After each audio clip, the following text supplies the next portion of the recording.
1998, Sonic Adventure 1 released for the Dreamcast. With it came a god of destruction, more known as Perfect Chaos. A couple of years later, 2006 to be exact, Solaris, also known as the Sun God, split into two, one into their mind and the other into their power, which its name is Iblis. Anyways, these two are both powerful beings. However, the real question is, if they were to battle to the death, who would win? Hello, my name is Sonic Super Adventure, and today I will talk about if Iblis and Perfect Chaos were to fight, who would win?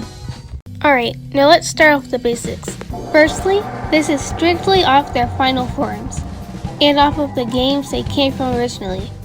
Anyways, size differences. I don't exactly know their mass and height, however, by comparing screenshots and comparing the sizes with Sonic/Silver, we can see that Iblis seems to be a lot taller than Perfect Chaos. And I would give mass to Perfect Chaos due to looks. However, lava is very dense, so I'm going to give it to Iblis. Also, something to mention is that Iblis seems to have a sort of armor around its body, so that's something to consider. Though it doesn't really matter as they don't throw hands at you.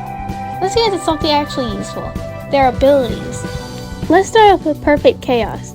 At the start of the boss battle, he sends these purpley pink energy balls at you.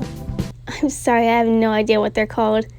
It also shoots a laser beam from its mouth up and down straight in the middle until Super Sonic can attack him.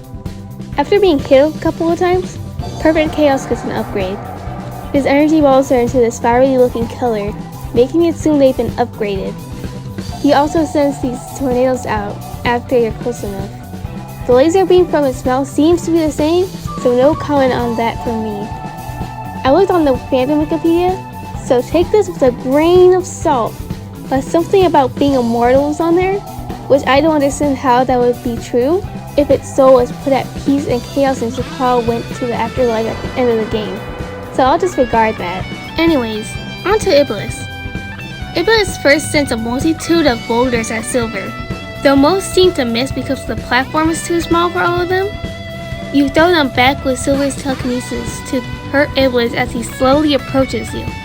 He will also do this hand sign to create shockwaves, which makes me question the intelligence of Iblis, or if it's just a normal thing for him. Or it, whatever.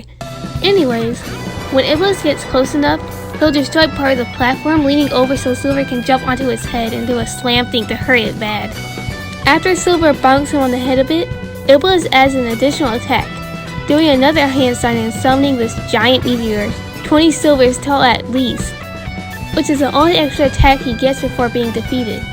Though I can't exactly tell what Iblis turns into and why. I can see Iblis is this giant fireball looking thing with rocks surrounding it. However, I don't know why he turns into that, besides the guess of that it's because Silver has 2 Chaos Emeralds and Blaze was around. So anyways, let's get into the scenario. Iblis and Perfect Chaos look into each other's eyes, fueled with rage at the sight of each other. One must rule and it can only be one. With this fact alone, they get into a battle to the death. Winner takes all. Perfect Chaos shoots multiple energy balls as his first attack. Iblis, on the other hand, had boulders flying around his body, deflecting the attacks and launching multiple boulders at Perfect Chaos. Though they have no effect, as Perfect Chaos cools the boulders down and none of them reach his brain. Iblis steps closer, throwing hand signs in the air and summons shockwaves. They have no effect on Perfect Chaos. However, with no boulders to protect Iblis, Perfect Chaos sends more energy balls with additional laser beam. Iblis takes massive damage as they all reach his head besides the laser beam. After the same thing repeats, Iblis steps back all the way. Down in health and desperate to win, it throws more hand signs and summons a massive meteor. This time, it does not miss. Perfect Chaos cries and goes to a different spot. With the giant meteor taking serious help, Perfect Chaos also adds some new attacks into the battle. Though the tornadoes and laser beams does next to nothing, with powerful energy balls, Iblis looks to be fighting a losing battle. Low at health, and Perfect Chaos having the upper hand, we would all assume who the winner is now. However, one little piece of information might have been forgotten. After Silver defeats Iblis for the first time in the story, we hear him complain about no matter how much he tries and does defeat Iblis, he always comes back. The only way to get rid of Iblis is to steal him away into royalty with the help of 2 Chaos Emeralds. However, Perfect Chaos consumed all of the Chaos Emerald's negative energy and scattered them away. Even if Perfect Chaos had them, he's simply not intelligent enough to do it. With that, Iblis gets taken down, but eventually Iblis gets back up and finishes Perfect Chaos off, which would make Iblis the winner. Of course, this is just what I would think would happen. If you have a different opinion, please tell me. Anyways, if you like this video, like and subscribe, and peace!